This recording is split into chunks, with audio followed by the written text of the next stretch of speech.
Bismillahirrahmanirrahim. Assalamualaikum warahmatullahi wabarakatuh.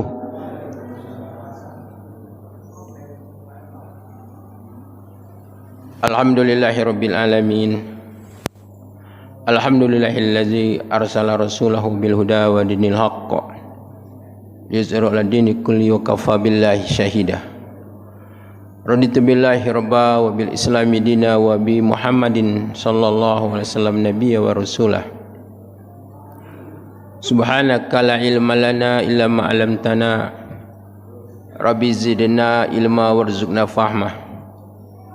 Rabbi shrah li sadri wa yassir li amri wahlul 'uqdatam min lisani yafqahu qawli. Wala haula wala quwwata illa billahil aliyyil azim. Amma ba'du. Bapak-bapak dan ibu-ibu jamaah salat maghrib yang mudah-mudahan semuanya selalu dirahmati Allah Subhanahu wa taala. Amin ya rabbal alamin. Di kesempatan yang baik ini, di tempat yang baik, alhamdulillah kita diperkenankan Allah Subhanahu wa taala untuk dapat melakukan suatu ibadah yang paling agung dan mulia bagi seorang hamba Allah umat Nabi Muhammad SAW, yaitu solat berjemaah. Kemudian kita teruskan dengan kajian kita setiap Jumat malam. Dan kajian kita ini adalah berbicara tentang tauhid, kesempurnaan iman, keislaman kita. Dan mudah-mudahan pertemuan kita ini pertemuan yang diredha Allah Subhanahu wa taala.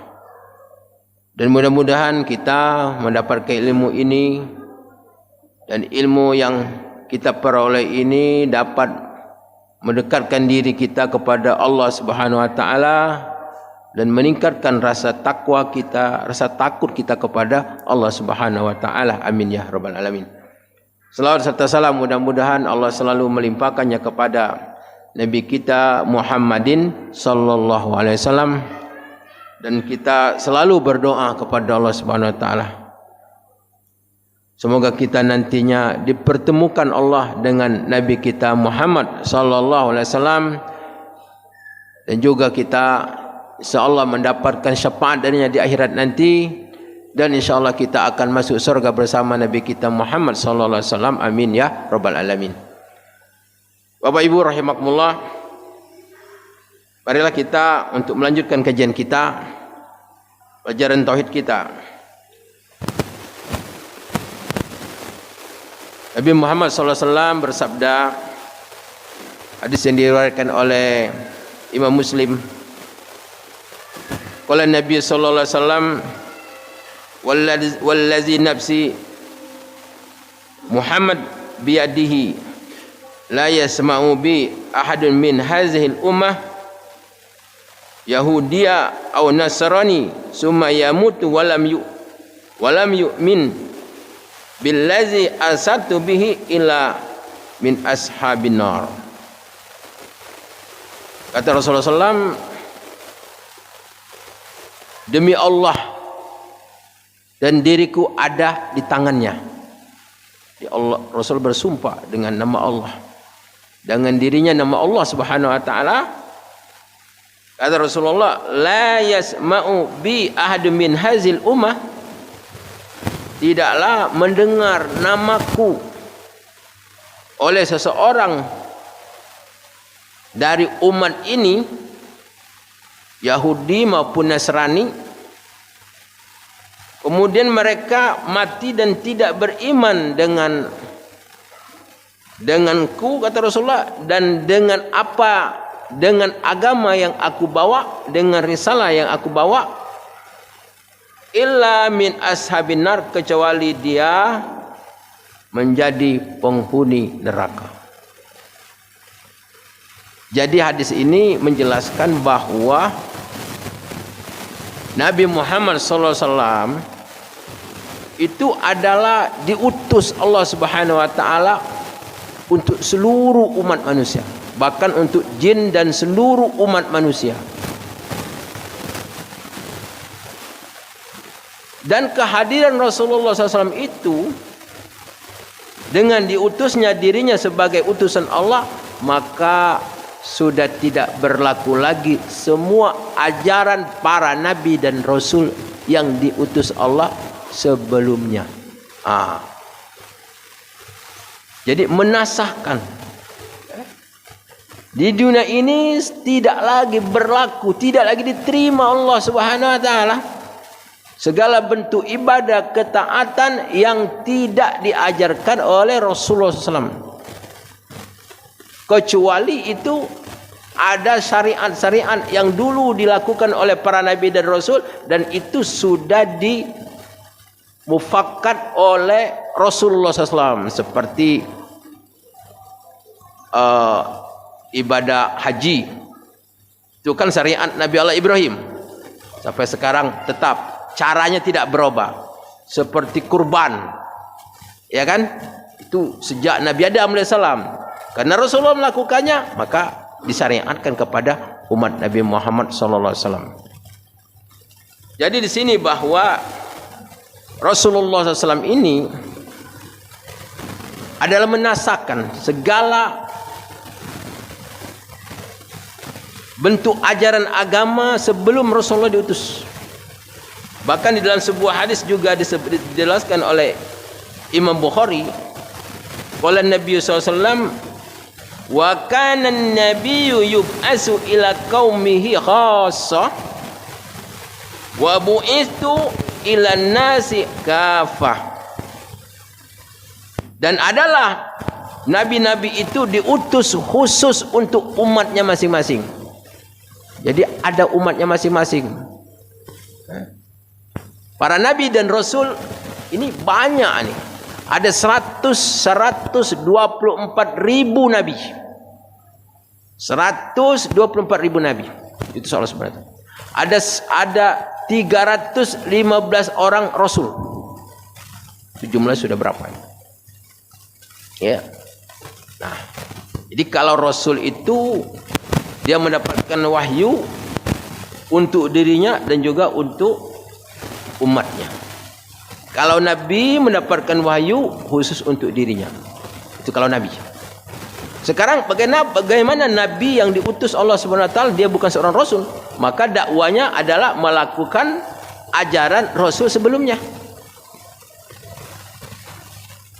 Jadi termasuk Nabi Isa alaihissalam merupakan rasul terakhir bagi Bani Israel. Banyak dalam Quran. Jelaskan. Jadi bagi Bani Israel, bukan untuk orang Arab, bukan untuk orang lain, tidak, khusus Bani Israel. Jadi Bani Israel itu keturunan daripada Nabi Allah Ibrahim dari istrinya bernama Siti Sarah. Ya. Kemudian istrinya yang kedua namanya Siti Hajar, itulah Ismail, terus kepada Nabi Muhammad SAW. Nah ini, Bapak Ibu rahimakumullah. Maka oleh karena itu Rasulullah SAW yang merupakan agama yang meliputi untuk seluruh umat manusia dan sampai hari kiamat.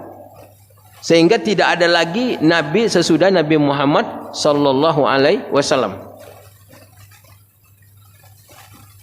Bapak Ibu rahimakumullah.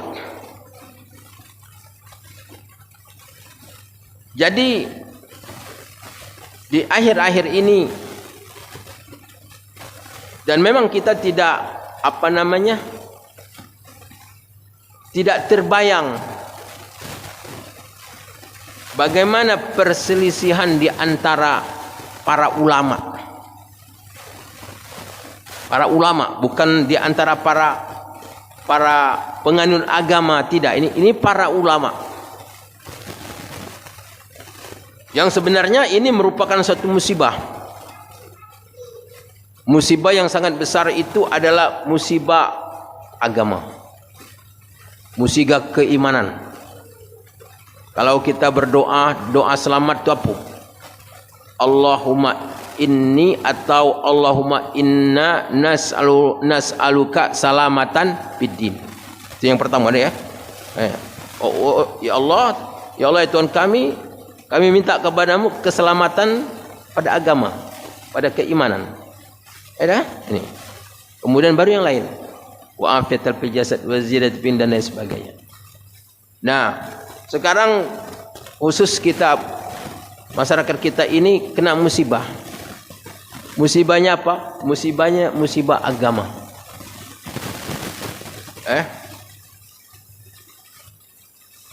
Karena di antara para ulama kita ini berselisih di dalam hal-hal yang memang tidak patut untuk diperselisihkan. Kenapa para ulama ini terjadi perselisihan? Terutama sekali mengenai tentang mendekatnya hari raya orang lain. Urusan rumah urusan rumah orang lain kita yang ribut. Nah, ini jadi masalah ini. Ya. Jadi kenapa para ulama itu terjadi apa yang terjadi seperti sekarang? Karena mereka tidak kembali kepada Al-Quran dan hadis. Sebagaimana firman Allah Subhanahu wa taala, fa in tanazatum fi syai'in farudduhu ilallahi wa rasul in kuntum tu'minuna billahi wal yaumil akhir. Maka jika kamu terjadi perselisihan sesuatu masalah, maka kamu kembalilah, kata Allah, faruddu ilallah, kembali kepada Allah, artinya kembali kepada Al-Quran, kembali kepada Rasul, dan kembali kepada hadis Rasulullah SAW. In kuntum tu'minuna billah, kalau kamu itu beriman kepada Allah, dan kamu itu beriman kepada hari akhirat, kata Allah. Nah, ini jadi terjadinya perselisihan yang ada kita lihat sekarang yang ramai itu, inilah sebabnya, karena mereka ada yang kembali kepada Al-Quran, ada yang tidak kembali kepada Al-Quranul Karim. Bapak Ibu rahimakumullah, sebenarnya ucapan ini, ucapan selamat Natal dan lain sebagainya ini, bagi orang yang kurang memahami agama atau memang pemahamannya salah, itu memang hal sepele, jadi masalah. Tapi bagi orang yang mengerti tentang akidah, masalah besar itu, masalah besar. Karena ada hadis Rasulullah SAW yang mengatakan bahwa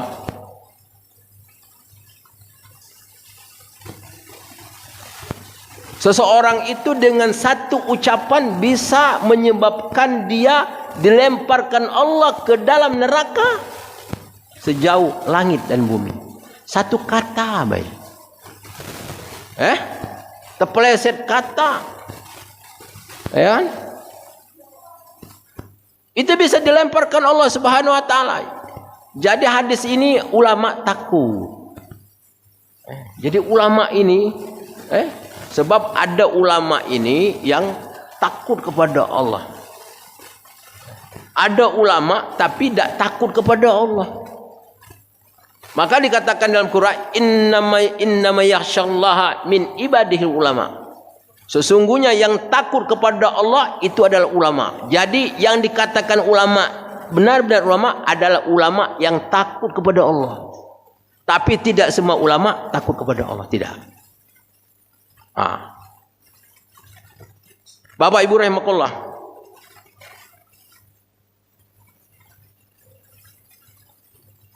jadi di sini di dalam hal-hal ajak mengajak,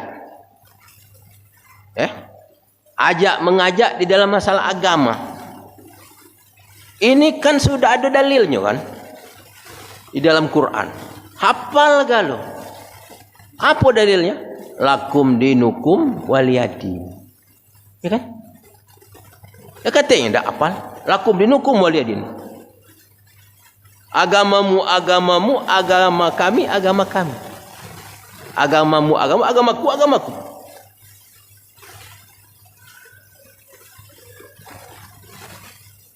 Jadi hal-hal yang menyangkut agama itu apa sih?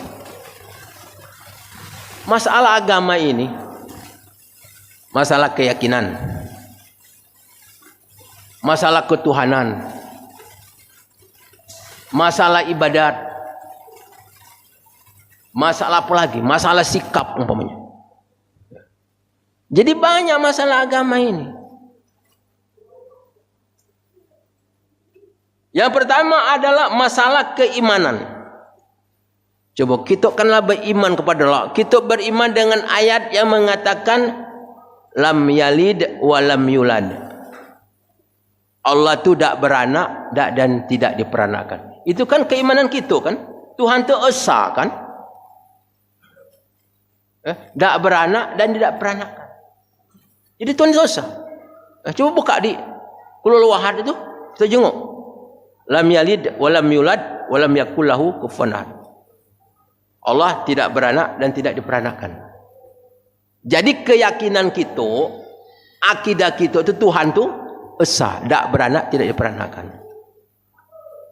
Sementara hari kelahiran ini Tuhan beranak.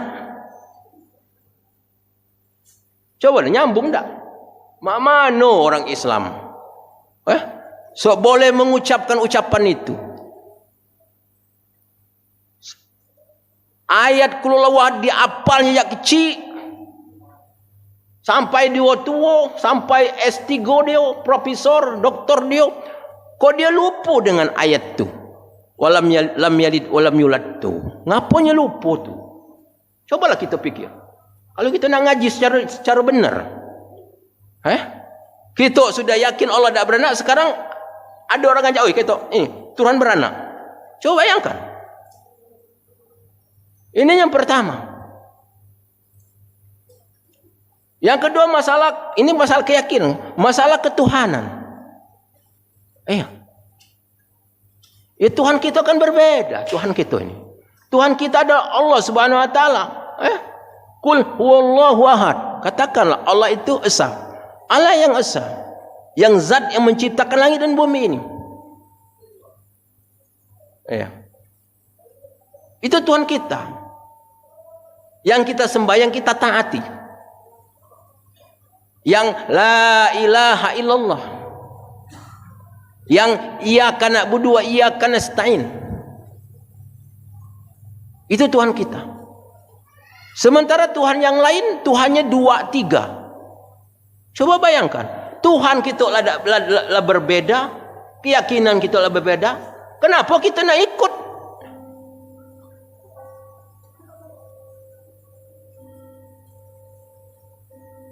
Begitu juga di dalam hal ibadah. Kan ibadah itu bermacam-macam. Ada dari ucapan, ada dari perbuatan.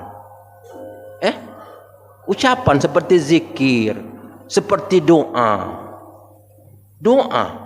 Kalau kita mengucap selamat hari lebaran, apa katanya? Katanya mudah-mudahan di dalam suasana hari lebaran ini kamu mendapatkan keselamatan dari Allah Subhanahu wa taala. Itu kan artinya. Selamat hari lebaran. Mudah-mudahan Allah memberikan keselamatan. Sekarang orang yang sudah Allah jelaskan di dalam Al-Quran bahwa mereka itu orang yang sesat. Coba kita baca surah Al-Fatihah itu. Ihdinas siratal mustaqim. Siratal ladzina an'amta alaihim ghairil maghdubi alaihim waladdallin. Kita buka terjemah, buka tafsir. Oh Tuhan, tunjukilah kami ke jalan yang lurus. Siratal ladzina an'amta alaihim, jalan orang-orang yang kau telah beri nikmat kepada mereka. Siapa? Jalan para nabi dan rasul. Apa nikmat itu? Nikmat agama. Ghairil maghdubi alaihim, bukan jalan orang-orang yang kamu murkai. Maksud al-madu di sini dilihat dalam tafsir Imam Ibnu Katsir, diambil daripada tafsir Ibnu Abbas. Ibnu Abbas ini sahabat Rasulullah SAW. 9.999 ayat itu tahu galau kapan ayat itu turun, di mana ayat itu turun, apa sebab itu tahu galau. Karena dia sudah didoa Rasulullah ahli takwil. Satu sahabat Rasulullah namanya Ibnu Abbas. Jadi tafsir Imam Ibnu Katsir itu tafsir dari sahabat itu. Itu standar tafsir dunia Islam. Standar tafsir dunia Islam, tafsir Imam Ibnu Katsir. Ayat diterjemahkan dengan ayat, ayat diterjemahkan dengan hadis, diterjemahkan dengan perkataan sahabat, kemudian bawahnya baru pendapat ahli tafsir. Ujung sekali wallahu alam. Ini tafsir. Jadi Ibnu Abbas menjelaskan arti daripada ad-dallin itu adalah orang-orang Nasrani, orang-orang Nasoro. Jadi mereka itu kata Allah sesat. Ad-dallin, sesat. Ngapo orang Islam itu nak mendoakan orang yang sesat itu ngapo? Ini pertanyaannya, ngapo? Sudah tahu orangnya sesat, didoain mudah-mudahan kau selamat. Bagaimana dia selamat, dia sesat? Kan tidak masuk ini akal ini, tidak masuk akal. Ya, kalau didoakan itu kan salah doa. Mudah-mudahan kau mendapat petunjuk, itu benar doanya. Kalau selamat, apa yang diselamatkan? Mudah-mudahan kau selamat dalam kesesatan. Itu kan tidak nyambung tuh. Kalau pikir secara, kalau kembali kepada untuk mencari kebenaran, kalau mencari kebenaran. Tapi kalau mencari yang lain, wallahu alam. Bapak Ibu rahimakumullah. Maka oleh karena itu kalau ada orang Islam, mohon maaf ya. Kalau ada orang Islam ini mengucapkan kalimat itu, selamat anu, selamat anu. Ini kan keliru. Yang pertama keliru dia itu. Yang kedua dia itu memang mungkin salah pemahaman dia. Bagaimana salah? Dia itu kan ulama, hafal Quran,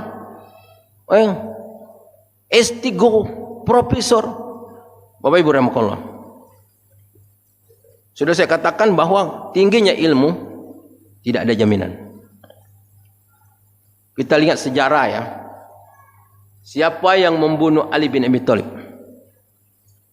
Itu namanya Abdurrahman Ibnu Muljam. Orang alim, hafal Quran, ahli Al-Quran. Namanya alim, apa namanya? Namanya Mukri. Mukri, ahli Al-Quran. Orang soleh, orang taat. Yang mengatakan dia ini tidak tanggung-tanggung siapa? Apa namanya? Umar bin Khattab. Umar bin Khattab, sahabat Rasulullah SAW, mengatakan Abdurrahman bin Muljam itu yang membunuh Ali bin Abi Thalib itu adalah orang soleh, orang ilmunya tinggi. Jadi ketika Umar bin Khattab menjadi khalifah, itu di Madinah, kemudian Amr bin As menjadi gubernur di Mesir. Kemudian Abdul bin As di Mesir minta kirim untuk orang mengajar Al-Quran di provinsi Mesir pada waktu itu. Kemudian satu-satunya orang yang dipercayai oleh Umar bin Khattab untuk mengajar Al-Quran, ahli Al-Quran, Abdurrahman bin Muljam. Kemudian dikirim. Ini orang supaya dihormati, di apa namanya, dikasih rumah tempat orang belajar. Ditulis oleh Umar bin Khattab itu. Aku kirim seorang ulama namanya Abdurrahman bin Muljam ini supaya dihormati, dia adalah seorang ulama. Lihat di sana. Pergilah ke Mesir, orang belajar sana. Sampai di Mesir ini dia mendapat aspirasi oleh orang-orang apa namanya? Orang-orang Khawarij. Khawarij. Khawarij yang dulu pemberontak, yang dak katik, yang senang sahabat-sahabat Rasulullah itu semuanya mengkafirkan para sahabat mereka. Pokoknya yang benar cuma dewe, kelompok dia dewe, yang lain semuanya salah, semuanya kafir. Coba bayangkan, ini Abdurrahman bin Muljam ini kena ini pikiran masuk ini ajarannya siapa namanya itu Khawarij, kaum Khawarij. Akhirnya Abdul bin Jam ini balik ke Madinah, itu membunuh Ali bin Abi Thalib. Coba kita bayangkan. Jadi memang apa namanya ilmu ini, ilmu satu bab, tapi pemahaman satu bab juga, bab lain. Kaum Khawarij itu hafal Quran, di sininya hitam semua, habis hitam. Saking kenemanya sujud kepada Allah Subhanahu Wa Taala. Tapi kalau dia bunuh orang, bunuh Ali bin Abi Thalib sambil membaca ayat Quran, bacanya, karena dianggap kafir. Coba bayangkan, coba kita bayangkan. Rasulullah SAW pernah pada suatu ketika Rasulullah berbicara di hadapan Ali bin Abi Thalib. Jadi Ali bin Abi Thalib itu bersama dengan Amir bin Yasir, Amir bin Yasir sama Abu Thalib di depan Rasulullah. Kata Rasulullah SAW begini, ada dua orang yang paling jahat di dunia ini. Ada dua orang yang paling jahat di dunia ini. Mau tidak kamu tahu? Mau ya Rasulullah. Yang pertama kata Rasulullah SAW, yaitu Umayyah Samud. Siapa Umayyah Samud ini? Adalah orang yang berdiri di hadapan Nabi Soleh. Jadi Nabi Soleh ketika mendapat wahyu, ada sapi yang merupakan mukjizat. Kata Nabi Soleh, sapi ini jangan kamu ganggu, kemana dia akan berjalan, dia akan makan, jangan kamu ganggu. Karena kalau kamu ganggu, kamu akan binasa.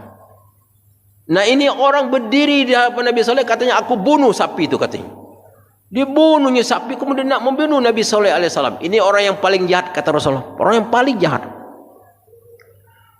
Kemudian yang kedua, kata Rasulullah, orang yang paling jahat itu adalah allazina yadribuka ya Ali bisaib.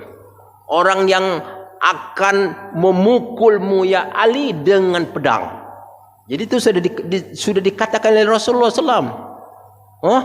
Rasulullah kata, jadi kau tu berhati-hati ya Ali, bahwa ada orang seorang laki-laki yang jahat kan bunuh kau, nak bunuh kau dengan pedang. Jadi Rasulullah sudah tahu tuh bahwa Ali itu akan mati terbunuh. Padahal Ali ini adalah keluarganya Rasulullah SAW. Yo anak menantunya, yo anak pamannya. Rasulullah sangat betul-betul murka kepada orang. Siapa? Inilah orangnya. Orang ulama ini. Abdurrahman bin Muljam ini yang membunuh Ali bin Abi Thalib. Maka oleh karena itu kita jangan merasa dia itu kan tidak kena dosa lah. Ngapa ada salah? Nah ini. Jadi kalau kita melihat pada zaman sekarang, di akhir-akhir ini, bahwa ternyata musuh kita ini yang sangat membahayakan sesama Islam inilah, yang merusak akidah kita ini. Coba kita bayangkan, di dalam Al-Quran Allah SWT menjelaskan, innal ladzina kafaru min ahlil kitabi wal musyrikina fi nari jahannam khalidina fiha ulaika hum syarrul bariyah.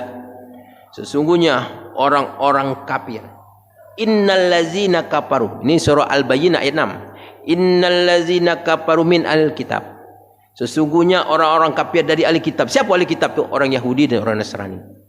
Ini dia punya kitab, tapi kitab dia ubah dengan tangannya dewe. Ini ahli kitab orang Yahudi dan orang Nasrani. Wal musyrikin, orang-orang kafir Quraisy yang menyembah syirik kepada Allah. Kemudian apa? Fi nari jahannam khalidina fiha, kata Allah.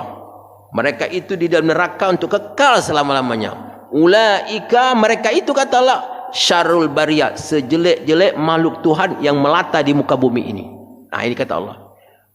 Orang yang sudah tahu orang ini adalah orang sejelek-jelek makhluk Allah, orang yang akan menjadi penghuni api neraka, kata Allah Subhanahu wa taala, kok diucap selamat.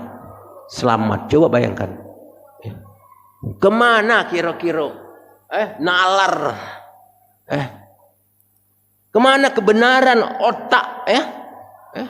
Kesempurnaan otak kita kalau kita kembali kepada Al-Quran. Kalau kita kembali kepada Al-Quranul Karim. Bapak Ibu rahimakumullah.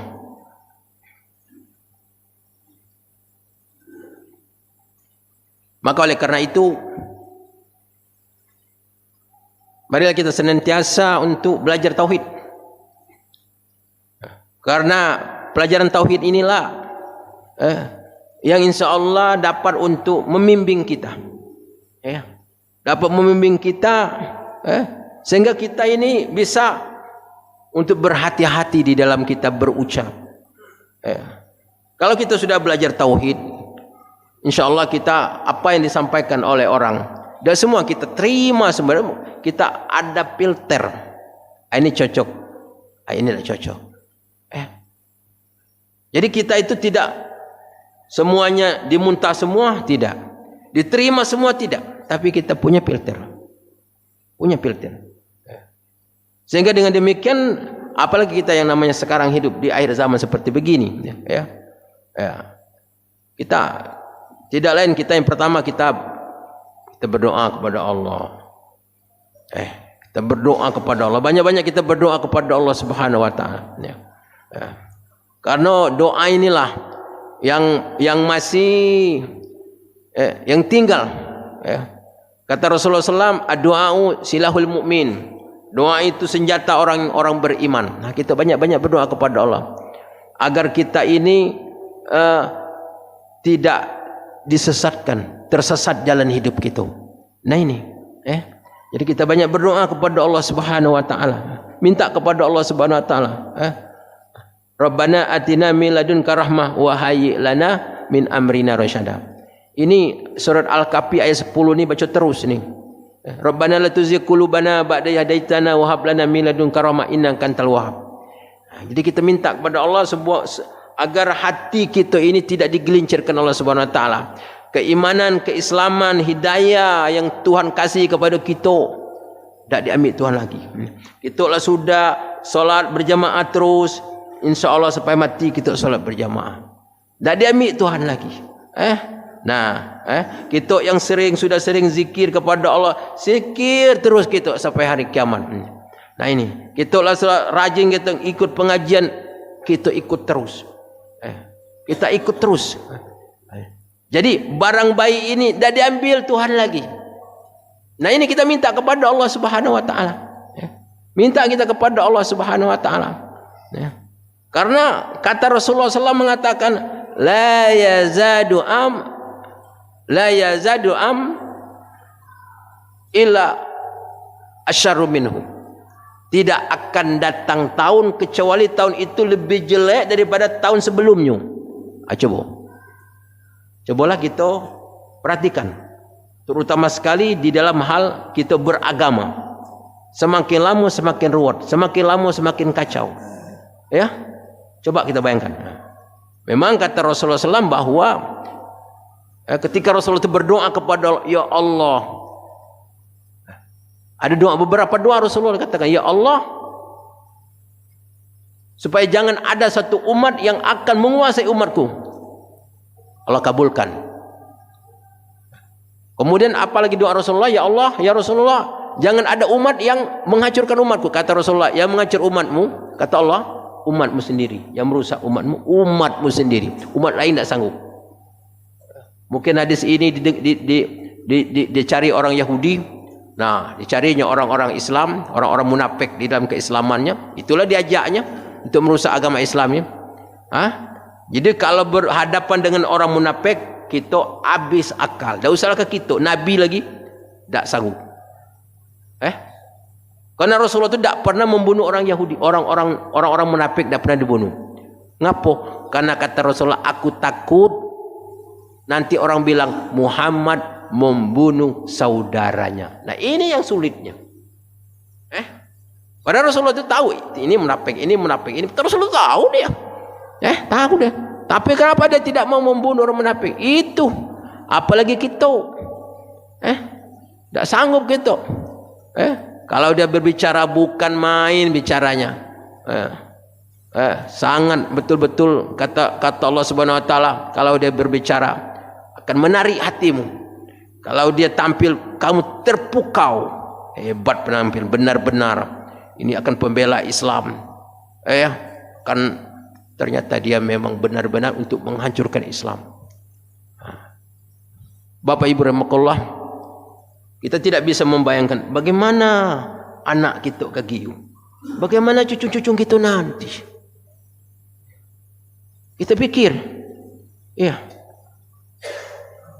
saya itu pikir saya dikirim oleh seorang ustaz video sore ini. Quran itu dibaca diiringi dengan musik.